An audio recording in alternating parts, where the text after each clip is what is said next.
Occasion ఏదైనా location ఎక్కడైనా తెలుగువారి వేడుక అంటే ఆలివ్ మిఠాయి ఉండాల్సిందే. మిఠాయి అంటే ఆలివ్.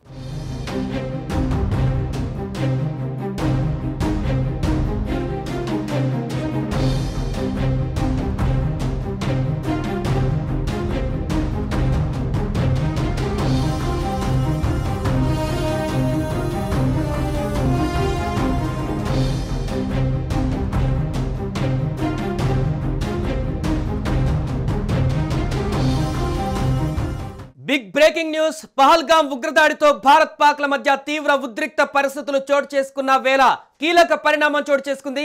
ఉగ్రదాడికి భారత్ ప్రతీకార చర్యలు చేపట్టింది. అర్ధరాత్రి 1:45 ఆపరేషన్ సింధూర్ పేరుతో ఆపరేషన్ మొదలుపెట్టింది భారత్. పాకిస్తాన్లోని ఉగ్ర స్థావరాలపైన భారత సైన్యం మెరుపు దాడులు చేసింది. భారత ఆర్మీ, ఎయిర్ ఫోర్స్, నేవీ బలగాలు సంయుక్తంగా ఈ దాడులు నిర్వహించాయి. మిసైళ్లతో లక్ష్యాలపైన విరుచుకుపడ్డారు భారత బలగాలు. పాక్ ఆక్రమిత కాశ్మీర్తో పాటు పాకిస్తాన్లోని ఉగ్ర స్థావరాలపైన దాడి చేశారు. ఇక ఈ దాడిని పూర్తిగా ప్రధాని మోదీ సమీక్షించారు. అర్ధరాత్రి ఆపరేషన్ ప్రారంభం నుండి ప్రధాని మోదీ రాత్రంతా పర్యవేక్షిస్తూనే ఉన్నారు. ప్రధాని నివాసం నుండే మొత్తం ఆపరేషన్ గమనిస్తున్నారు. అదే సమయంలో ఎన్ఎస్ఏ అజిత్ దోవల్ కూడా ఆపరేషన్ కు సంబంధించిన సమాచారాన్ని ప్రధాని మోడీకి నిరంతరం అందిస్తున్నారు. పహల్గాం ఉగ్రవాద దాడి జరిగిన 15 రోజుల తర్వాత భారతదేశం ప్రధాన చర్యలు తీసుకుంది. తెల్లవారుజామున 1:28 భారత సైన్యం ఆపరేషన్ సింధూర్ను ప్రారంభించింది.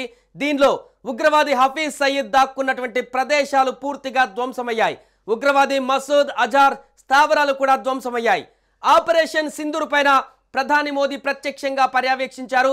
ఈ యొక్క ఆపరేషన్ ప్రారంభం నుండి ప్రధాని మోదీ రాత్రంతా పర్యవేక్షిస్తూనే ఉన్నారు. ప్రధానమంత్రి నివాసం నుండే మొత్తం ఆపరేషన్ ను ప్రధాని మోదీ గమనిస్తున్నారు. అదే సమయంలో ఎన్ఎస్ఏ అజిత్ దోవల్ కూడా ఆపరేషన్ కు సంబంధించినటువంటి పూర్తి సమాచారాన్ని ప్రధాని మోదీకి నిరంతరం అందించారు. ఇక ఉగ్ర దాడి జరిగినటువంటి 15 రోజుల తర్వాత భారతదేశం ప్రధాన చర్యలు తీసుకుంది. తెల్లవారుజామున అంటే అర్ధరాత్రి 1:28 భారత సైన్యం ఆపరేషన్ సింధూర్ను ప్రారంభించింది. దీంతో పూర్తిగా ఒక్కసారిగా ఉద్రిక్త వాతావరణం నెలకొంది రెండు దేశాల మధ్య. అటు పాకిస్తాన్ కూడా అలర్ట్ అయ్యింది. ఈ రోజు ఉదయం 10 గంటలకు అత్యవసర భేటీని కూడా నిర్వహించబోతోంది. క్షిపణి దాడులు చేశారు. పీఓక ప్రజలు తెలిపినటువంటి వివరాల ప్రకారం చూస్తే రాత్రిపూట పెద్ద పేలుళ్ల శబ్దాలు వినిపించాయి.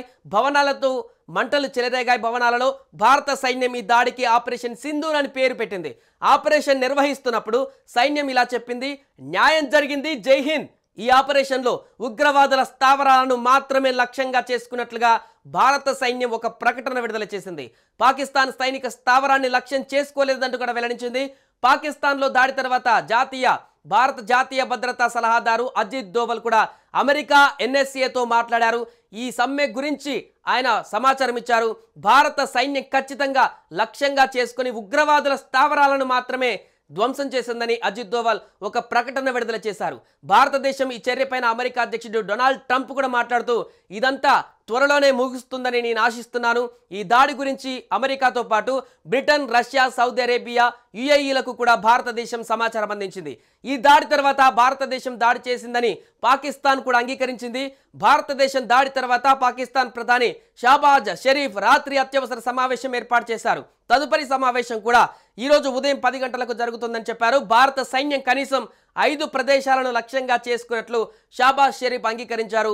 భారతదేశం చేసినటువంటి దాడికి పాకిస్తాన్ తప్పకుండా స్పందిస్తుందంటూ కూడా ఆయన వ్యాఖ్యానించారు.